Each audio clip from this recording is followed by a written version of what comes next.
আল্লাহ বলেন কুল্লু মান আলাইহা ফান, এই পৃথিবী যখন ফান হয়ে যাবে, ধ্বংস হয়ে যাবে, পৃথিবী যখন সব কিছু নিস্তব্ধ হয়ে যাবে, সব ফেরেশতারাও যখন শেষ, সব মানুষগুলো যখন শেষ, সবাই যখন শেষ, আল্লাহ বলবেন আজহু রাব্বুকা যুল জালালি ওয়াল ইকরাম, একজন শুধু অক্ষয় থাকবেন, যার কোনো ক্ষয় নাই। জোরে আওয়াজ নিয়ে বলেন তিনি কে? আল্লাহ। আরো জোরে বলেন তিনি কে? আরো জোরে বলেন তিনি কে? পৃথিবীর সব জালেমেরা শেষ হবে, সব জিনেরা শেষ হবে, শয়তানও শেষ হবে, মানুষও শেষ হবে, ফেরেশতারাও শেষ হবে, কিন্তু আমার রব কোনোদিনও শেষ হবে। পৃথিবী যখন ছিল না তখন রব্বুল আলামিন ছিলেন, পৃথিবী যখন থাকবে না তখনও আমার আল্লাহ থাকবেন, ঠিক কিনা? প্রিয় ভাইরা আমার, এবার মালাকুল মউত ফেরেশতা ভেবেছিল তিনিও মারা যাবেন না, তিনিও অক্ষয় থাকবেন, কিন্তু আমার রব বলেন না না, তিনিও অক্ষয় থাকবেন না, তারও ক্ষয় আছে। আল্লাহ তাআলা বলেন শোনো মালাকুল মউত ফেরেশতা, তুমিও মরো। এবার মালাকুল মউত ফেরেশতা আলাইহিস সালাম বলেন আল্লাহ, আমি সবারে মারলাম, মানুষদের মারলাম, জিনদের মারলাম, ফেরেশতাদের মারলাম, আমার আবার মারবে কেন? তিনি ভেবেছেন যে তিনিও জীবিত থাকবেন, কিন্তু না না, আল্লাহ জানিয়ে দেয় কুল্লু নাফসিন যায়িকাতুল মাউত। কিয়ামতের আলোচনা যেহেতু করবই, একটু মৃত্যুর আলোচনা না করিলেই নয়, ঠিক না? আল্লাহ জানিয়ে দেন প্রত্যেক প্রাণীকে মৃত্যুর স্বাদ গ্রহণ করতে হবে। ভাইরে আমার, আল্লাহর কসম করে বলছি, এই যে আপনাদের মাহফিলে বসে আছি, এই সূরাটি হলো সূরাতুল আলে ইমরান, আয়াত নাম্বার হলো 185। পবিত্র কোরআনুল কারীমের এই আয়াতের এই অংশটা কুল্লু নাফসিন যায়িকাতুল মাউত, এই আয়াতের এই অংশটা শোনেন নাই? আমার মনে হয় না এখানে কেউ আছেন। সবাই শুনেছেন, এমন কেউ আছেন যে আয়াতের এই অংশটা শোনেন নাই? আল্লাহর কসম করে বলি, আমি এই আয়াতের অংশটারে মোটেও ভয় পাই না, ভয় পেলেও তেমনটা ভয় পাই না, কিন্তু ভয় পাই তারপরের আয়াতের অংশটারে। কোনটারে? আল্লাহ বলেন ওয়া ইন্নামা তুওয়াফাউনা উজুরাকুম ইয়াউমাল কিয়ামাহ, এবং কিয়ামতের ময়দানে তাকে উঠানো হবে এবং তার প্রতিফলগুলো তাকে দিয়ে দেওয়া হবে। আল্লাহু আকবার। মরে গেলে যদি সব শেষ হয়ে যেত, কোনো ভয় ছিল না, কোনো ভয় ছিল না, কিন্তু আল্লাহ বলেন না, মরে গেলেই সব শেষ নয়, মরে গেলেই সব শেষ নয়।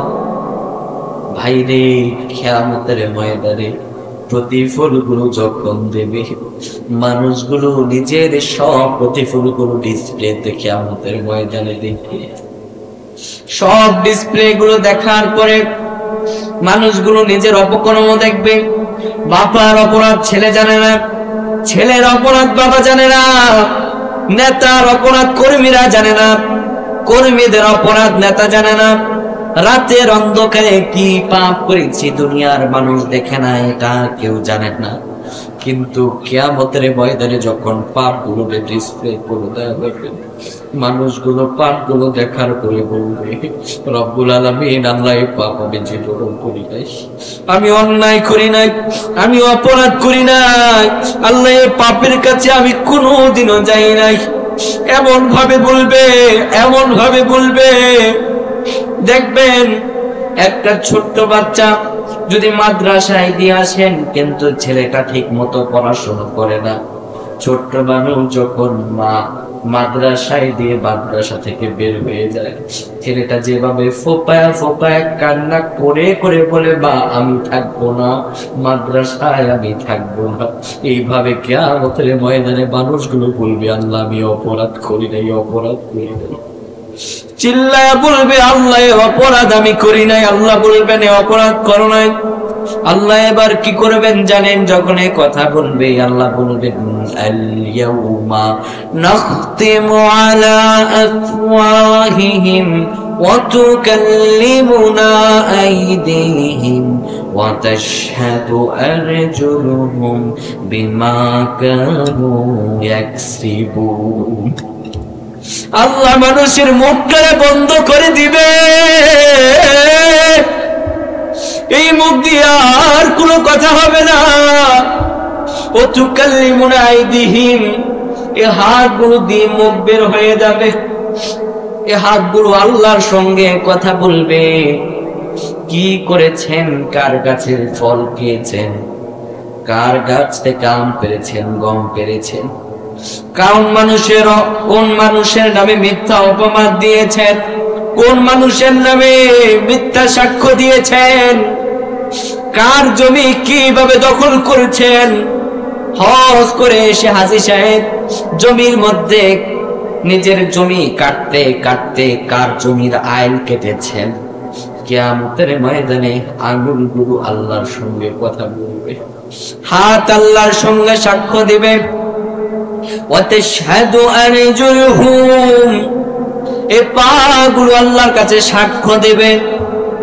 এই পা দিয়ে হেঁটে হেঁটে কার মিছিলে গিয়েছেন, 5 টাকা 10 টাকার কারণে ঈমান বিক্রি করেছেন, ডিম বিরিয়ানি পেয়ে কারে আপনি জাহান্নাম থেকে জান্নাতের সার্টিফিকেট দিয়েছেন, কোথায় ঈমান বিক্রি করেছেন, কোথায় কি করেছেন।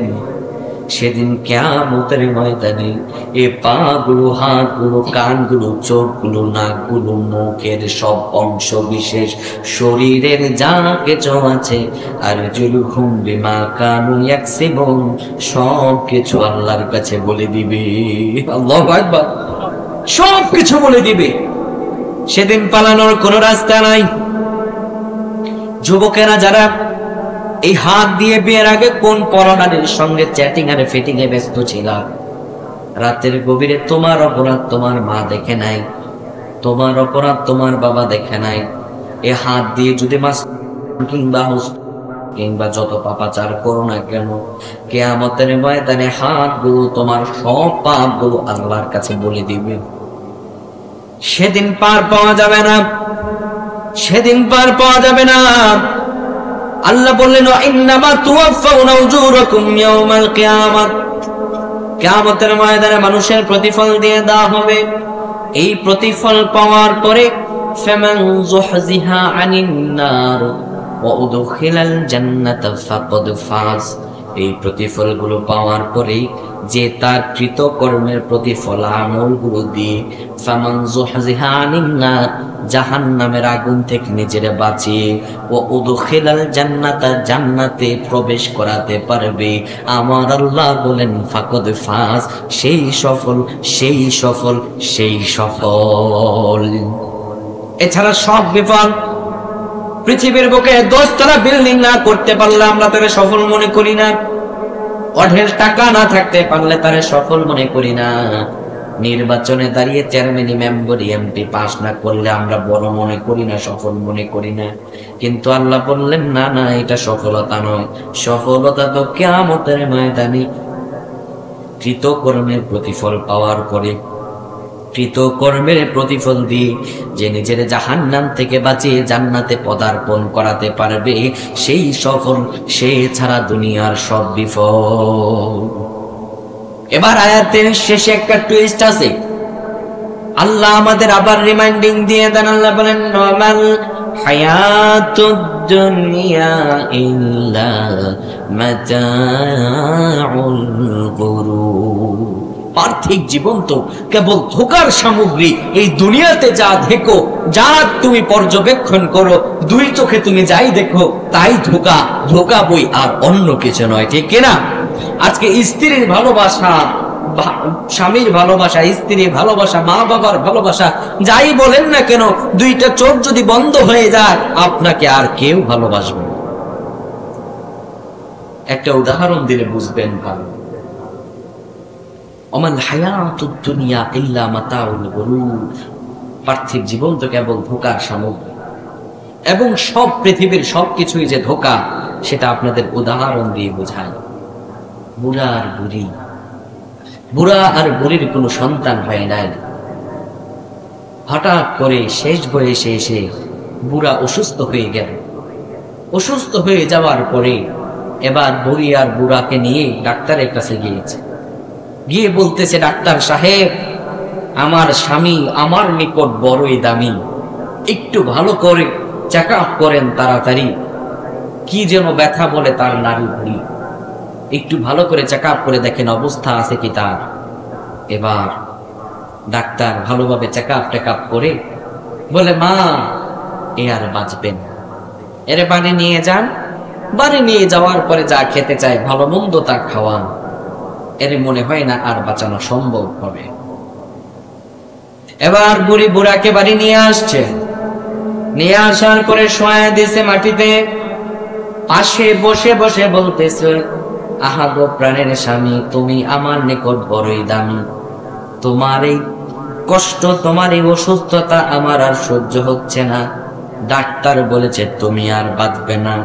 আহারে, আজরাইল কি তোমারে দেখলো, আজরাইল কি আমারে দেখলো না? নাউজুবিল্লাহ বলবেন না?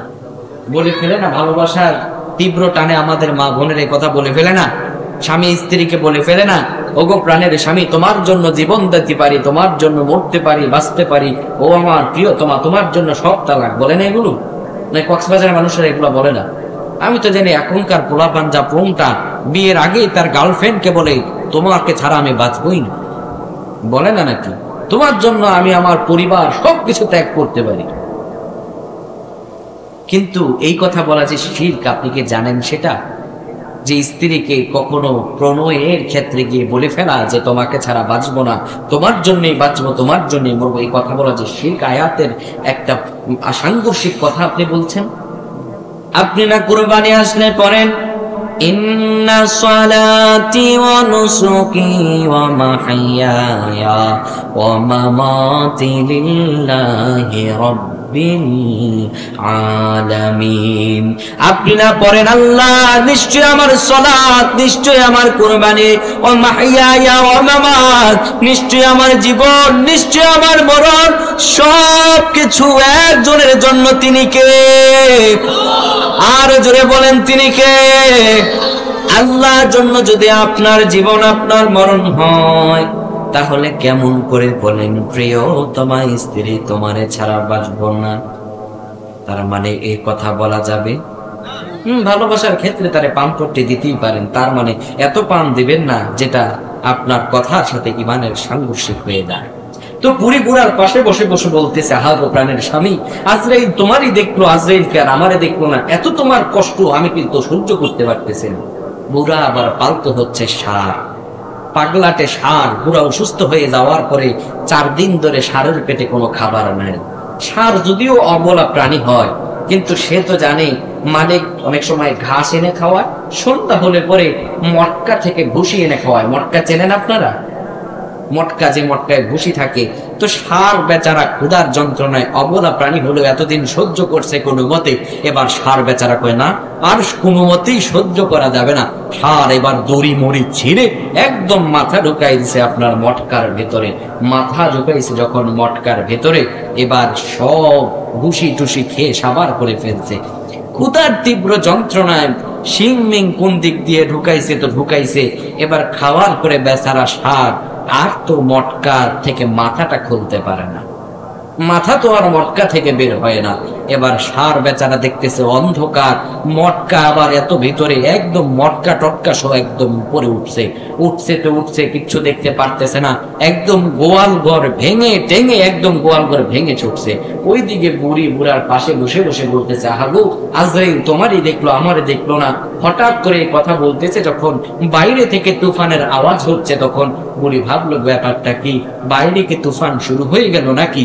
বুড়ি এবার বাইরে আসলো, দরজার মধ্যে ব্যালকনিতে দাঁড়ায়া দেখে বুড়ি অবলা সহজ সরলা মানুষ, কোনোদিন আজরাইল বুড়ি দেখা নাই। বুড়ি দেখে বিশাল লম্বা কার, বিশাল বড় দেহি, সামনে ইয়া বড় মটকা। বুড়ি ভাবছে এটাই মনে হয় আজরাইল। বুড়ি এবার কাঁদতেছে আর বলে, বাবা আজরাইল, আমি ভুলে দোয়া করে ফেলেছি, ভেতরে ঢুকে আছে। কথা বুঝতে পারছেন? বলে আমি ভুলে দোয়া করছি, ভেতরে রোগী আছে, আমি রোগী না। পৃথিবীর ভালোবাসা মিথ্যা বই আর অন্য কিছু নয়, ঠিক না? আজকে আপনার ছেলে শীতের মধ্যে মাহফিলে আসবেন, বলে বাবা এই নো চাদর আনছি, চাদর ছাড়া তুমি যেতে পারবা না। আপনার মেয়েটা চাদর আগায় এনে দেয়, আপনার স্ত্রী চাদর আগায় এনে দেয়। আজকে আপনি মনে দেখেন এই তীব্র শীতে কবরে থাকবেন, কই আপনার স্ত্রী তো একদিন আপনার কবরের উপরে একবার চাদর দিয়ে আসবে না? আপনি বাবা আজকে তীব্র বৃষ্টির সময় বা ছেলে বলে বাবা ঘর থেকে বের হতে পারবেন না, এই দেখেন জাপানি ছাতা এনেছি, ভালো ছাতাটা আপনার জন্য এনেছি। তীব্র বৃষ্টির মধ্যে আপনি যদি বাইরে চলে যান, বৃষ্টির ফোঁটা এসে আপনার শরীরে লাগবে, আপনার শরীরে জ্বর আসবে, ঠান্ডা নিউমোনিয়া হয়ে যেতে পারে। এই নেন ছাতা ছাড়া ঘর থেকে বের হওয়া যাবে না। আপনি আজকে মনে দেখেন আপনার ওই ছেলেটাই তো আপনার কবরের উপর এত বৃষ্টির ফোঁটা পড়বে, একদিন তো গিয়ে আপনার কবরের উপর ছাতাটা ধরবে না? তাহলে এই পৃথিবী ধোঁকা ছাড়া আর অন্য কি বলেন তো?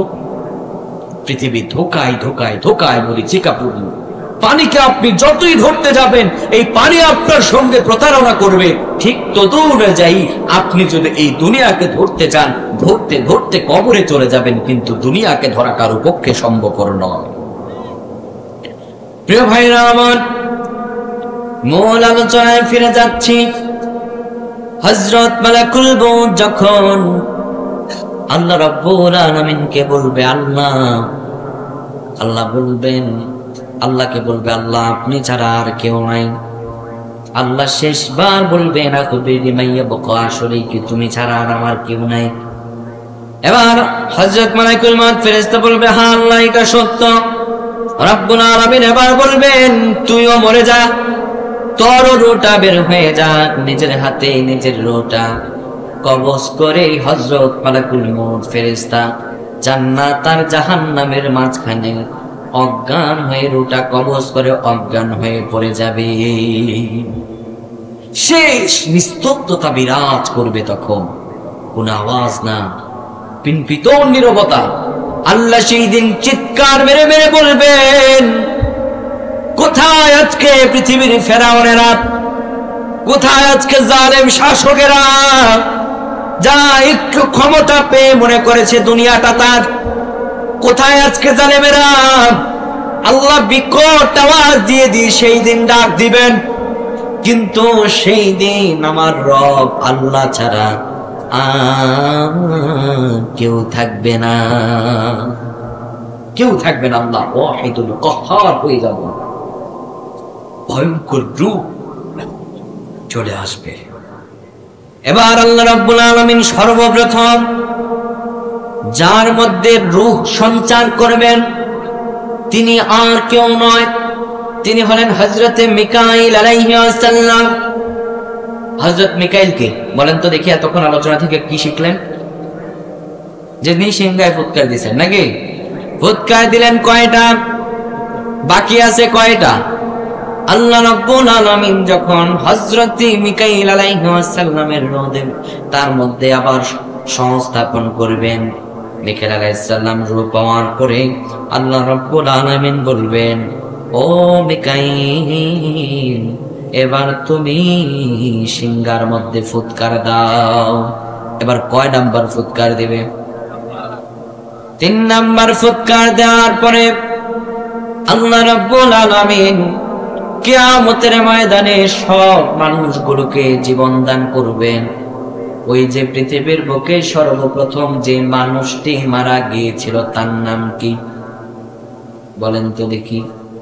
পৃথিবীর মধ্যে সর্বপ্রথম যে মানুষটি মারা গিয়েছিল তার নাম কি? মাশাআল্লাহ, এই যে চাচা পারছে, আল্লাহ চাচার হায়াতে বরকত দান করুন, আল্লাহুম্মা আমিন। আপনারা তো কেউ পারলেন না। হযরত হাবিলকে আল্লাহ তাআলা রূহ সঞ্চার করবেন, তার ঘুমটা বড়, তার ঘুমটা অনেক বড়। সবার প্রথমে যে মানুষটা মারা গেল, যখন তাকে রূহ দেওয়া হবে, সব মানুষগুলো রূহ দেওয়ার পরে এবার বলে উঠবে ক্বালু ইয়া ওয়াইলানা মান বা'আথানা মিন মারকাদিনা। হাযা মা ওয়া'আদার রাহমানু ওয়া সাদাকাল মুরসালুন। আল্লাহু আকবার। বলবে ইয়া ওয়াইলাতা ইয়া ওয়াইলানা মান বা'তানা মিন মারকাদিনা, কে আমাদের ঘুম ভাঙালো। এখন তো আবার কত গানি আছে বলে আমার ঘুম ভাঙায়া নিল রে, মরার টুকি আছে না নাই। কিয়ামতের ময়দানে দেওয়ার পরে মানুষগুলো বলবে আমাদের ঘুমকে ভাঙালো, ঘুম ভাঙলো কেমনে? এই কথা বলার পরে আওয়াজ আসবে আল্লাহর পক্ষ থেকে, শোনো, হাদা মা ওয়া'আদার রাহমানু ওয়া সাদাকাল মুরসালুন। এটা সেই দিন, আজকে তোমার ঘুম পেয়েছে। হাদা মা ওয়া'আদার রহমান, তোমার রহমান যে দিনের ওয়াদা করেছিলেন, এটা আজকে সেই বিচারের দিন। আল্লাহু আকবার। বিচারের দিন শুরু হয়ে যাবে। বিচারের দিনগুলো শুরু হয়ে যাওয়ার পরে কি অবস্থা হয়ে যাবে? আল্লাহ রাব্বুল আলামিন বলেন, ইয়াউমা ইয়াফিরুল বারউ মিন আখিহি ওয়া উম্মিহি ওয়া আবিহি ওয়া সাহিবাতিহি ওয়া বানিহি لكل امرئ منهم يومئذ شأن يغنيه। আল্লাহু আকবার। বিচারের দিন যখন শুরু হয়ে যাবে, আল্লাহ বলেন ইয়াউমা ইয়াফিরুল মারউ মিন আখিহি, সেদিন ভাই ভাই থেকে পলায়ন করবে, ভাই ভাইরে চিনবে না, ভাই ভাইয়ের পরিচয় দিবে না। আজকে দুনিয়াতে যদি কারো ছোট ভাইকে কেবল কেউ মারে, যদি তার একটা বড় ভাই থাকে, সে বলে আমার ভাই রে কে মারছে, আজকে তার একদিন কে আমার একদিন একদম জীবন পর্যন্ত দিয়ে দেয়। এমন ঘটনা আছে বাংলাদেশে, ভাই ভাইয়ের জন্য জীবন দিয়ে দিয়েছে। কিন্তু আল্লাহ বললেন না, সেই দিন সব কিছু লন্ডভন্ড হয়ে যাবে। কিয়ামতের ময়দানে ভাই ভাই থেকে পলায়ন করবে। শুধু তাই নয়, ওয়া উম্মিহি ওয়া আবিহি, মা সন্তান থেকে পলায়ন করবে। মা এই পৃথিবী থেকে আপন আর কেউ হয় না। মা কত আপন, কেমনে আপনারে বুঝাই। মা এই তীব্র শীতের রজনীতে ছোট্ট বাচ্চা যাদের ঘরে আছে একটু খেয়াল করে দেখবেন, মা সন্তানকে ডান দিকে শুয়ে আছে। সন্তান ছোট্ট মানুষ, কথা বলতে পারে না, কখন যেন প্রস্রাব করে দিছে। মার ঘুম বারবার ভেঙে যায়, আহারে কখন জানি আমার সন্তানটা কি চায়। মা হাত দিয়ে দেখে সন্তানটা প্রস্রাব করে দিছে। মা সঙ্গে সঙ্গে সন্তানটারে ডান দিক থেকে বাম দিকে শোয়া দেয়। কিছুক্ষণ পর আবার দেখে একটু কিছুক্ষণ পরে হাত দিয়ে সন্তান বাম দিকেও প্রস্রাব করে দিছে। মার ঘুম বারবার ভেঙে যায়। মা সন্তানটারে নিজে ভেজা জায়গার মধ্যে শোয় আর সন্তানকে বুকের মধ্যে শোয়ায়। এই তো সেই মা। কিন্তু আল্লাহ বলেন না না, কিয়ামতের ময়দানে মাও আপন হবে না। উম্মিহি ওয়া আবিহি, মা সন্তান থেকে পলায়ন করবে।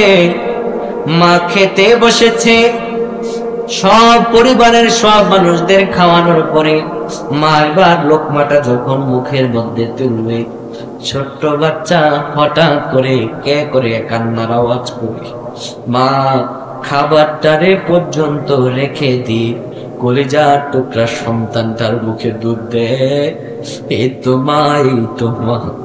মা কোলের মধ্যে নিয়ে সন্তানটারে নিয়ে খেতে বসেছে, হঠাৎ করে ছেলেটা কোলের মধ্যে পায়খানা করে দিছে। সবাই যারা সামনে টেবিলে বসা ছিল, ছেলেটা পায়খানা করছে, সব মানুষগুলো টেবিল থেকে উঠে গেছে। মা ছেলেটার কোলের মধ্য থেকে সরায় দেয়। মা ওইভাবে প্রস্রাব পায়খানা নিয়ে নিজের মুখে লোকমা তুলছে। এই তো মা, এই তো মা। আল্লাহ বলেন এই মাই তোর কিয়ামতের ময়দানে পলায়ন করবে। এই মাই কিয়ামতের ময়দানে পলায়ন করবে। সন্তান কাছে যাবে, বলবে মা একটা নেকির জন্য জান্নাতে যেতে পারি না, একটা নেকি শুধু এর জন্য জাহান্নামে ফেরেশতারা আমার টেনে নিয়ে যায়, একটা নেকি দাও না মা। আল্লাহ বলেন সন্তান মায়ের কাছে যখন যাবে, মা সন্তানকে সেদিন স্বীকৃতিও দেবে না, বলবে দুনিয়াতে আমার কোনোদিনও বিয়ে হয় নাই। শুধু তাই নয়, ও সাহিবাতিহি ওয়া বানি, সেদিন স্ত্রী স্বামী থেকে পলায়ন করবে। আর স্ত্রী কত ছেলে পেলে আছে বড় শখ করে স্ত্রীর এমন ভালোবাসে, স্ত্রীর ভালোবাসার কারণে অনেক ছেলে পেলেরা আছে মা বাবারে পর্যন্ত আলাদা করে দেয়। এই কক্সবাজার নাই, দোসরিতে নাই। আমার ভাইয়েরা, স্ত্রীকে ভালোবাসার কারণে আমরা বাংলাদেশে এমন নজির দেখেছি, স্বামী কিডনিটা পর্যন্ত স্ত্রীরে খুলে দেয়, স্ত্রী কিডনিটা পর্যন্ত স্বামীরে খুলে দেয়। কিন্তু আল্লাহ বললেন কিয়ামতের ময়দানে এই স্ত্রী স্বামীর কোন কাজে আসবে না। আল্লাহকে বললাম আল্লাহ তাহলে কেমন হবে অবস্থা? আল্লাহ রাব্বুল আলামিন বলেন লিকুল্লি ইমরিইম মিনহুম ইয়াউমা ইযিন শাআনু ইউগনি, সেদিন প্রত্যেকের এবং ঘোরতর অবস্থা হয়ে যাবে, মানুষগুলো নিজেকে নিয়েই নিজে ব্যস্ত থাকবে। ইয়া নফসি ইয়া নফসি, সাগর শুকিয়ে যাবে একদিন, পাহাড় তুলো হয়ে উড়বে, মহাকাশ ভুলে যাবে নিয়ম কানুন, পাথর জ্বালানি হয়ে পড়বে। তবে আর ভরসা কে থাকে আমার প্রভু, চাই যে কেবল শুধু তোমার দিদার, চাই যে কেবল শুধু তোমার দিদার। এ চোখ সাক্ষী হবে দেখা না দেখা, এ কান সাক্ষী হবে কি শুনেছে তার, এ হাত বলবে কথা আমি অসহায়, নীরবে দাঁড়িয়ে আমি থাকবো, তোমাকে বারে বারে ডাকবো, নীরবে দাঁড়িয়ে আমি থাকবো, তোমাকে মনে মনে ডাকবো। ক্ষমা করে দিও প্রভু সে কঠিন দিনে, হিসাব করে দিও সহজ আমার, চাই যে কেবল শুধু তোমার দিদার, চাই যে কেবল শুধু তোমার দিদার। হাউজে কাউসার সেদিন তোমার, আরশে ছায়া নিচে তোমার অধিকার, তোমারই কাছে সেদিন করুণা আমি চাইব প্রভু গো বারে বার। সাগর শুকিয়ে যাবে একদিন, পাহাড় তুলো হয়ে উড়বে, মহাকাশ ভুলে যাবে নিয়ম কানুন, পাথর জ্বালানি হয়ে পড়বে। আল্লাহ যেন সেদিন আমাদেরকে তার আরশের নিচে ছায়া দান করেন, আল্লাহুম্মা আমিন। ও আমার ভাইয়েরা, মানুষগুলো নিজের নিয়ে কেমনে ব্যস্ত থাকবে? আল্লাহ রাব্বুল আলামিন পবিত্র কোরআনুল কারীমের অসংখ্য জায়গায় এই কথা বলেছেন। তন্মধ্যে 31 নম্বর সূরা সূরাতুল লুকমানের 21 নম্বর পারায় অবস্থিত আল্লাহ রাব্বুল আলামিন 33 নম্বর আয়াতে মানুষদের ডাক দিয়ে বলেন, আল্লাহ বলেন, ইয়া আইয়ুহান নাসু তাকু রাব্বাকুম واخشوا يوما لا يجزي والد عن والده ولا مولود هو جاز عن والده شيئا إن وعد الله حق فلا تغرنكم الحياة الدنيا ولا يغرنكم بالله الغرور الله أكبر আল্লাহ তাআলা বলেন, ইয়া আইয়ুহান নাস, ও মানুষেরা, ইত্তাকু রাব্বাকুম, তোমার রবকে ভয় করো, আখশাউ ইয়াওমান লা ইয়াজজি, আর ওই দিনকে ভয় করো, লা ইয়াজজি ওয়ালিদুন লা ওয়ালিদিহি, যেদিন পিতা কোনো সন্তানের উপকার করতে পারবে না, চাইলেও পারবে না, ওয়ালা মাউলুদুন হুয়া জাযিন আন ওয়ালিদিহি শাইআ, সন্তান কোনো পিতার উপকারে আসবে না। আল্লাহ বলেন, ইন্না ওয়া'দাল্লাহি হাক্ক, আল্লাহর ওয়াদা সত্য, আল্লাহর ওয়াদা সত্য। পৃথিবীর বুকে ভোট নেওয়ার আগে যারা বলে রাস্তা করে দেব, এলাকায় ভাঙা চোরা রাস্তা একটারও রাখবো না, স্কুল কলেজ করে দেব, সবার অধিকারকে প্রতিষ্ঠিত করব, তাদের নির্বাচনের পরে তাদের ওয়াদা ভঙ্গ হলেও হতে পারে, কিন্তু আমার আল্লাহর ওয়াদা কোনোদিনও ভঙ্গ হতে পারে? আল্লাহ বলেন, ইন্না ওয়া'দাল্লাহি হাক্ক, আল্লাহর ওয়াদা সত্য, আল্লাহর ওয়াদা সত্য। শোনো, ফালা তাগুররান্নাকুমুল হায়াতুদ দুনিয়া, পার্থিব জীবন যেন তোমাদেরকে মোহাচ্ছন্ন না করে, পার্থিব জীবন যেন তোমাদেরকে ধোঁকায় না ফেলে দেয়। ওয়ালা তাগুররান্নাকুম বিল্লাহিল গরুর, দুনিয়া ধোঁকা, দুনিয়া ধোঁকা, দুনিয়া ধোঁকা ব্যতীত আর কিচ্ছু নয়, তোমাদের যেন ধোঁকায় না ফেলে দেয়। তো আমরা তো শুনলাম, ভাই ভাই থেকে পলায়ন করবে, মা সন্তান থেকে পলায়ন করবে, স্বামী স্ত্রী থেকে পলায়ন করবে, তো অবস্থাটা হবে কেমন? সূরা মাআরিজে আল্লাহ রাব্বুল আলামিন বলেন, শোনো, ইয়াউমা তাকুনুস সামাউ কালমুহ, সেদিন আকাশগুলো ধ্বনিত ধাতুর ন্যায় পড়তে থাকবে। ধাতু বলতে যেমন করে দেখবেন সয়াবিন তেল একটা ড্রাম থেকে দিলে যদি একটা বালতির মধ্যে ঢালা হয়, এই ঘূর্ণিত ধাতুটা যেভাবে গলে গলে গলে গলে পড়ে, আকাশটাও এমনি এমনি গলে গলে গলে গলে পড়বে। সবচাইতে ভয়ঙ্কর দিক হল, আল্লাহ বলেন, ওয়াতাকুনুল জিবালু কালিহ, পাহাড় হবে তুলা।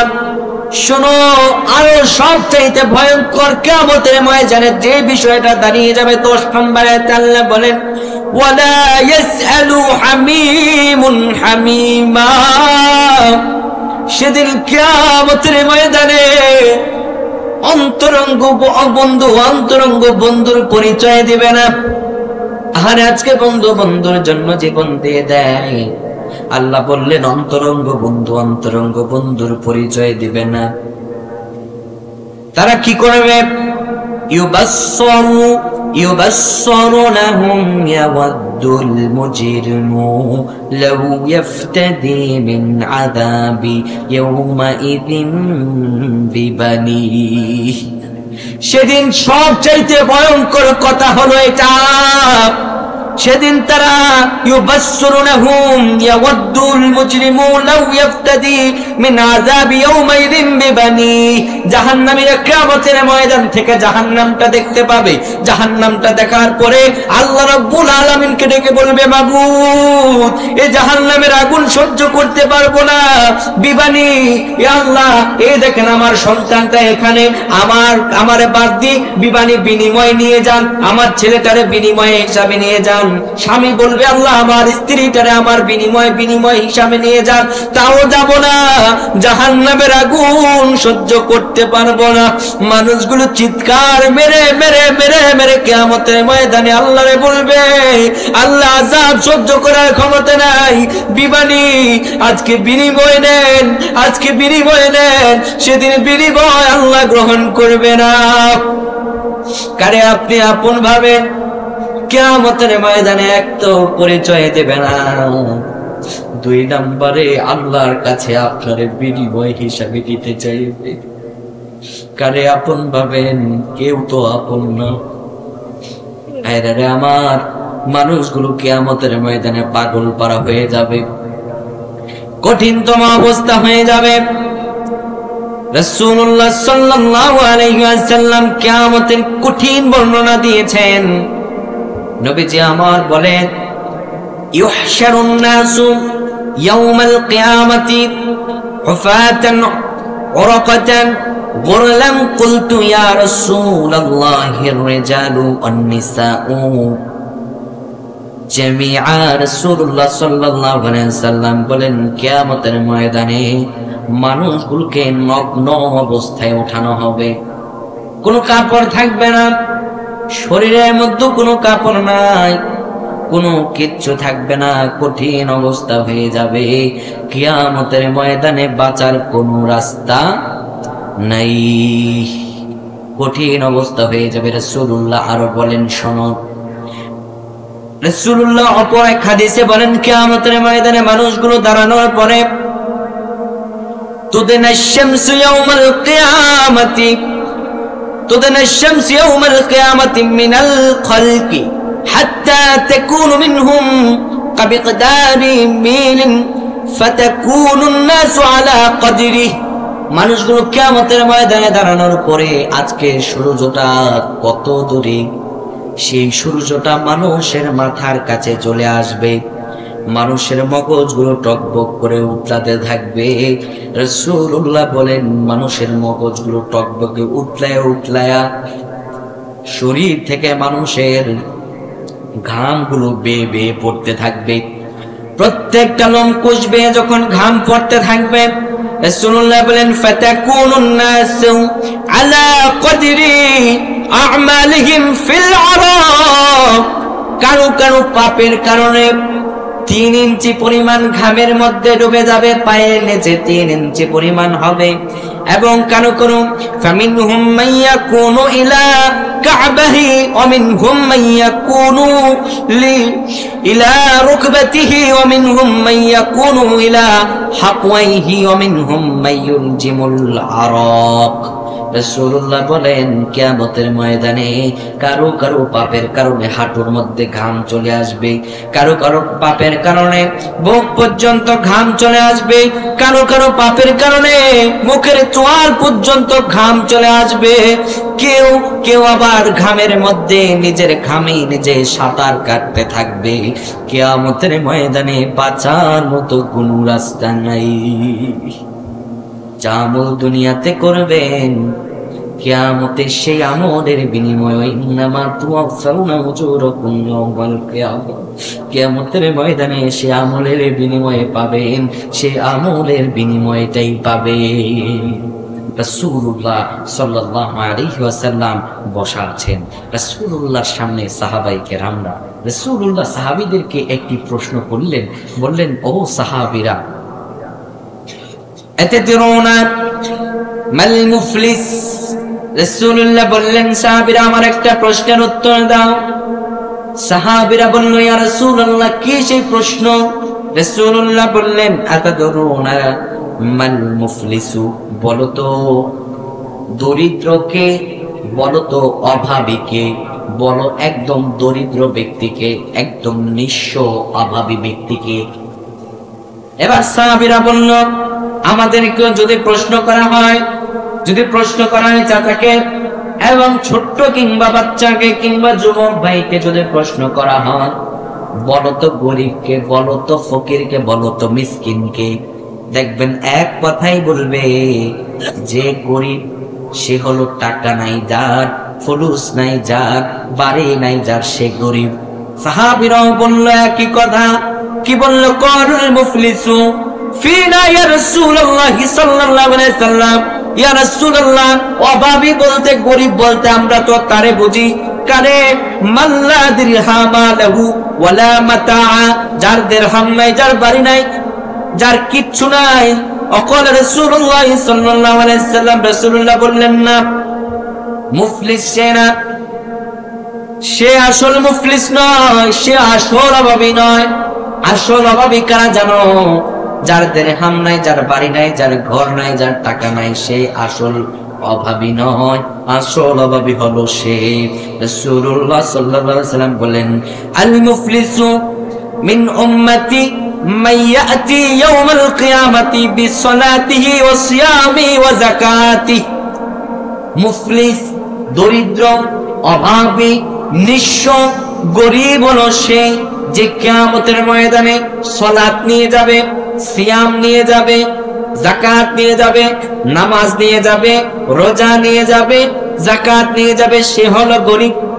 হাদিসের এইটুকু শোনার পরে আপনার আমার মাথা কিঞ্চিত গরম হলেও হতে পারে। কিরে ব্যাপার কি হুজুর? কুমিল্লা থেকে আসছেন, আমাদেরকে বলদ পাইছেন, কক্সবাজার মানুষ আমরা বলদ। আপনি বুঝাই যাবেন নামাজ রোজা নিয়ে যাওয়ার পরে আমরা গরিব থাকবো, এটা কোনোদিনও মানবো না। ও ভাই, হাদিস তো শেষ হয় নাই, বড় কথা তো এটা। রাসূলুল্লাহ বললেন কিয়ামতের ময়দানে সালাত নিয়ে যাবে, সিয়াম নিয়ে যাবে, যাকাত নিয়ে যাবে, সে গরিব হবে। তখন কখন? রাসূলুল্লাহ বলেন, ওয়ায়াতি কদ শামাতা হাদা ওয়া কদাফা হাদা ওয়া আকালা মাল হাদা ওয়া সাফাকা দামা হাদা ওয়া দারাবা হাদা ফায়ারুদু ফায়াকতাসু হাদা মিন হাসানাতি وهذا من حسناتي فإن فانيت حسناته قبل أن يقتص ما عليه من الخطايا। রাসূলুল্লাহ সাল্লাল্লাহু আলাইহি ওয়াসাল্লাম বলেন, রাসূলুল্লাহ সাল্লাল্লাহু আলাইহি ওয়াসাল্লাম বলেন, সে গরিব, সে মুফলিস, সে অভাবী যে সালাত সালাম সব আমলনামা নিয়ে যাওয়ার পরেও কিয়ামতের ময়দানে দুনিয়াতে যারে মেরেছে সে তার কাছে আসবে, আসার পরে বলবে, দরবা যারে মেরেছে বলবে, আল্লাহ এই লোক আমার ক্ষমতা আছে বলে মেরেছে। এমনও কুলাঙ্গার আছে এমপি পদটা পাওয়ার পরে সমাজের মধ্যে যারা ইকামতের দিনের কথা বলে একটারও বাড়িতে থাকতে দেয় নাই। কথা কয় না কেন? এমনও কুলাঙ্গার আছে ক্ষমতা পাওয়ার পরে হাতুড়ি দিয়ে আঙুলগুলো পর্যন্ত ভেঙে দিছে। ভাইরে, কক্সবাজার কি হয়েছে জানি না, কিন্তু আমার কুমিল্লা 14 গ্রামে অনেক ভাইরা আছে যারা এই ক্ষমতার রসায়নে পড়ে ঘর ও বাইরে আসতে পারে না। কত বছর যে মা বাবারে দেখে নাই তার হিসাবে নেই। আল্লাহ বললেন, ঘুম থেকে উঠে যায় নামাজ খুঁজো, তাহাজ্জুদ পড়ো, হজেও যাও। আল্লাহ বললেন কোনো লাভ নাই। কিয়ামতের ময়দানে যারা মেরেছ, যারা অন্যায় ভাবে হত্যা করেছ, ফাঁসির কাস্টে ঝুলিয়েছ, নির্যাতন করেছ, নিপীড়ন করেছ, একটা কথা না বললেই নয়, শুধুমাত্র কোরআনুল কারীমের কথা বলার কারণে আজকে অনেক আলেম ওলামাদের পর্যন্ত মার খেতে হয়। শুধু কোরআনুল কারীমের কথা বলার কারণেই ক্ষমতার রোষানলে পড়ে 13টা বছর কারাগারে বন্দী থেকে কোরআনের পাখি মৃত লাশ হয়ে বাড়ি ফেরে। শুধু কোরআনুল কারীমের কথা বলার কারণেই তার কবরটা যারা জিয়ারত করতে যায় তাদের পর্যন্ত আটক করে 144 জারি করে জেলের মধ্যে ঢুকায়। আজকে ক্ষমতা আছে, বলো মদিনার সনদে রাষ্ট্র চালাবো, মনে করো মাজার করে দিলাম, এয়ারপোর্টের নামটা একটু শাহজালাল বানায় দিলাম, মনে করছো এইটুকু আমল দিয়ে পার পেয়ে যাবা। কিন্তু আল্লাহ বললেন না, রাসূল বলেন সালাত নিয়ে যাবে, সিয়াম নিয়ে যাবে, কিন্তু কোনো লাভ হবে না। তারে মেরেছো, সে এসে বলবে আল্লাহ আমারে মারছে, আল্লাহ অন্যায় ভাবে মারছে, আল্লাহ দেখবেন অন্যায় ভাবে মেরেছে। এবার রব্বুল আলামিন সঙ্গে সঙ্গে তার আমল নামাত গুলো নিয়ে নিবেন। আমল নামাত গুলো তার ওই যে ব্যক্তি সালাত সিয়াম নিয়ে গিয়েছে, ক্ষমতার রসায়নে যারা অন্যায় ভাবে মারছে তার আমল নামা থেকে যারা অন্যায় ভাবে মারছে তার আমল নামা দিয়ে দেবে। এবার আরেক ব্যক্তি উপস্থিত হবে, وقد هذا وقال وسفك دم هذا وضرب هذا فيقعد فيقتص هذا من حسناته। রাসূলুল্লাহ সাল্লাল্লাহু আলাইহি সাল্লাম বলেন, অন্যায় ভাবে যে ব্যক্তি অন্য কারোর রক্ত প্রবাহিত করেছে, অন্যায় ভাবে যাদের ফাঁসি কাস্টে ঝুলিয়েছে, অন্যায় ভাবে যাদেরকে শেষ করেছে, তারা কিয়ামতের ময়দানে উপস্থিত হবে, এসে বলবে আল্লাহ মাবুদ আমাদের অন্যায় ভাবে হত্যা করেছে, এ জালেম এ জালেম। আল্লাহ রাব্বুল আলামিন সেদিন তার আমলনামাগুলো তারে দিয়ে দিবেন, যারা হত্যা করেছে সে তার আমলনামা নিয়ে যাবে। ওই ব্যক্তির অবস্থা এখন আর কিচ্ছু নাই। নামাজের সওয়াব গুলো একজন নিয়ে গেল, রোজার সওয়াব গুলো একজন নিয়ে গেল, এবার আরেকজন আসবে, এসে বলবে ওয়াহাদা মিন হাসানাতি ফাইন ফানিয়াত হাসানাতুহু ক্বাবলা আন ইয়াকতাসা মা আলাইহি মিনাল খাতায়া। আরেকজন ব্যক্তি এসে বলবে আল্লাহ এই ব্যক্তি আমার নামে মিথ্যা মামলা লিখেছিল, মিথ্যা হামলা দিয়েছিল, আমার বাড়িতে আমাকে ঢুকতে দেয় নাই, আল্লাহ এর আমলগুলো আমি চাই। আল্লাহ তার যাকাতের আমলগুলো তারে দিয়ে দিবেন। এবার বলেন ওই ব্যক্তির কি আর কিছু আছে? রাসূলুল্লাহ বলেন প্রকৃত পক্ষে তো সে নিঃস্ব, সে গরিব, তার মতো ফকির আর কেউ নাই। এবার যখন ফকির হয়ে যাবে, নিঃস্ব হয়ে যাবে, এবার অবস্থা হবে কেমন? আরো তো মানুষ বাকি আছে যাদের নামে হামলা দিল, তারা তো তার সালাতের আমলগুলো নিয়ে গেল, যাদেরকে ফাঁসি দিল তারা তো তার যাকাতের আমলগুলো নিয়ে গেল, যাদেরকে মিথ্যা ভাবে হত্যা করলো কিংবা কারাগারে করে গ্রাম থেকে বের করে দিল তারা তো তার যাকাতের আমলগুলো নিয়ে গেল। সে তো এবার ফকির হয়ে গেল, সে তো নিঃস্ব হয়ে গেল, কিচ্ছু যে তার নাই। এবার অবস্থা হয়ে যাবে এমন, মানুষগুলো এরপরও তারও কিছু লোক বাকি থাকবে যাদের জুলুম করেছে, যাদের ভোটার অধিকার লঙ্ঘন করেছে, যাদের হক গুলো নষ্ট করেছে, সমাজ থেকে যারা ইসলামকে বিতাড়িত করতে চেয়েছে, এই সন্তানগুলোকে আজকে ব্রেন গুলো নষ্ট করে দিয়ে তাদের শিক্ষা ব্যবস্থার শিক্ষার হক যারা নষ্ট করে, কুশিক্ষা ট্রান্সজেন্ডারের মতো 2 নম্বরী নাস্তিক মুরতাদদের আকীদা পোষণ করাতে চাচ্ছে, তারাও তো সেদিন থাকবে। এই শিক্ষার হক গুলো যারা নষ্ট করেছে, যাদের ক্ষমতা বলে এই কাজগুলো হয়েছে, তারাও তো আসবে।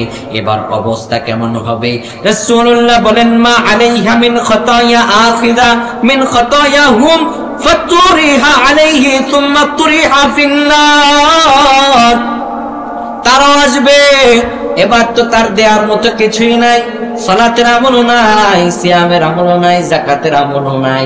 এবার ওই ব্যক্তির যে দুনিয়াতে চুরি ফাড়ি কিছু গুনাহ করে ফেলেছিল, গুনাহগুলো এবার এই ব্যক্তিকে দিয়ে দেওয়া হবে। তারও মাথায় গুনাহ, আবার নেবে গুনার বোঝা। আল্লাহ রাসূল বলেন ফাতুরিহা আলাইহি সুম্মা তুরিহা ফিন্নার। জাহান্নামের ফেরেশতারা এবার এসে তারে এইভাবে ব্যারিকেড দিয়ে হাকায়া হাকায়া দেখবেন পুলিশেরা সন্ত্রাসীদেরকে যখন জেলে পড়ে যদি না যাইতে চায়, পিঠের মধ্যে যেইভাবে ধাক্কা দিয়ে জেলের মধ্যে পুরে দেয়, সে সময় ওই ফেরেশতারাও তাকে এইভাবে শুধু হাঁকায় না, বরঞ্চ লাথি দিয়ে, পাছায় লাথি দিয়ে জাহান্নামের মধ্যে ফেলে দিবে। কোন লাভ নাই। রাসূলুল্লাহ বলেন, আসল মুফলিস তো সে, আসল অভাবী তো সে।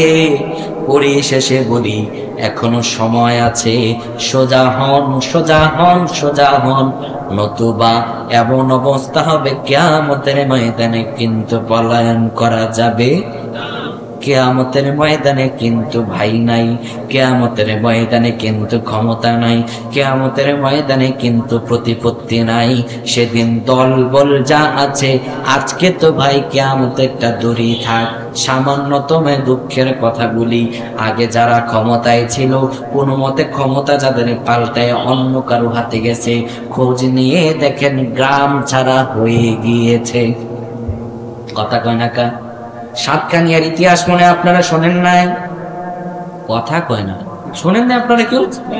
যে সাতকানিয়াতে যে ভাইদেরকে ঢুকতে দেয় নাই, আজকে ওই ব্যক্তি নিজের বাড়িতে পর্যন্ত ঢুকতে পারে না। ক্ষমতার অদল বদল হয়েছে শুধুমাত্র তাই। যদি দুনিয়ার অবস্থা এমন হয়, তা বলতে চাই, শোনো, আল্লাহ ফেরাউনকে ধ্বংস করেছেন, নমরুদকে জোতার পেটা দিয়ে ধ্বংস করেছেন। পৃথিবীর বুকে জালিম শাসকদের এই জমিনের ভিতরে ঘুরেছেন। তোমারেও ফেরাউন আর নমরুদের মতো মরতে হবে, তোমারে কাফেরদের মতো কাফের হই জমিন থেকে ত্যাগ করতে হবে। আমার তো মনে হয় জালেমদের জানাজাটা পর্যন্ত দেওয়ার মতো মানুষ খুঁজে পাওয়া যাবে। ওই সময় তো বললাম যে রাসূলগণের কি অবস্থা হবে, মানুষগণের কি অবস্থা হবে, এর প্রেক্ষিতে যদি বলা শুরু করি আরো 1 ঘন্টা লাগবে। তো এত রাত যদি জাগেন, তাহলে ফজর নামাজ আপনাদেরও মিস হবে, আর আমার উপরে আল্লাহ তাআলা কি হবে, রাগ হয়ে যাবে। তো যাই হোক, যতটা পর্যন্তই হয়েছে, আমার সাথে যদি আপনারা ওয়াদা করেন, আমি এখনই দোয়া তো হবে, তো আমি দোয়াতে ঢুকবো, আমি প্রত্যেকের জন্য দোয়া করবো, কিন্তু একটা ওয়াদা করতে হবে, সেটা হচ্ছে আজকে তাড়াতাড়ি ছুটি দিচ্ছি, কালকে সবাই মাহফিল আসতে হবে ইনশাআল্লাহ, কেমন?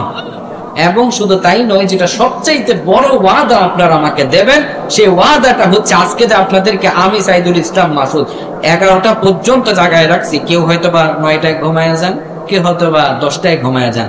যাদেরকে আমি 11টা পর্যন্ত আটকায় রাখলাম, বাড়ি যেতে যেতে প্রায় 12টাই বেজে যাবে।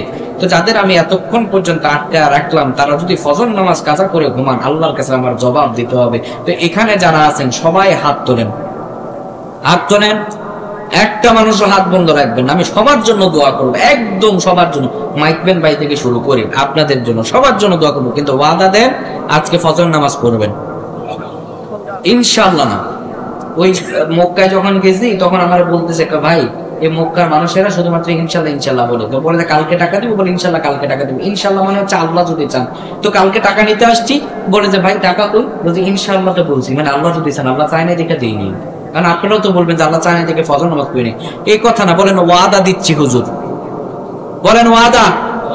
সবাই যদি বলেন তাহলে তো আওয়াজে তো কম হওয়ার কথা না, সবাই মুখ খোলেন, বলেন ওয়াদা, আজকে ফজর নামাজ পড়বো। শুধু আজকে ফজর নামাজ পড়েন। যারা ইমানদার, যারা সফল, যারা কিয়ামতের ময়দানে জান্নাত পেতে চায়, তারা কিন্তু ওয়াদা আর আমানতের ব্যাপারে সক্রিয় কর্মতৎপর হবে। আর আমি এখানে মনে করি আমরা সবাই ইমানদার। আমি কিন্তু খোঁজ খবর নিব। আমি অবশ্যই কি বলবো, মাহফিলের এই দিকটাতে কাদের মাধ্যমে শুধু নোমান ভাইরে চিনি আর আপনাদের কাউকে চিনি না। নাম চিনতাম, 1-2টা নাম হয়তো বলতাম। তারপরেও ভাইয়ের নামটা কি যেন যে আপনাদের দেশের পদে আছে সংগঠনের ফয়সাল ভাই। আমি ফয়সাল ভাইয়ের নাম্বার আছে আমার কাছে, আমি খোঁজ খবর নেব আপনারা ফজর নামাজ পড়ছেন কিনা। ওয়াদা কিন্তু করছেন, ওয়াদা করছেন কিনা? সাবধান বাবারা, তোমরাও পড়বা, কেমন? আজকের এইটুকু তোমার একদম আল্লাহ তাআলা কবুল করে নেবে। একটা ফজর নামাজ তোমার আল্লাহ কবুল আর মঞ্জুর করে নেবে ইনশাআল্লাহ, কেমন?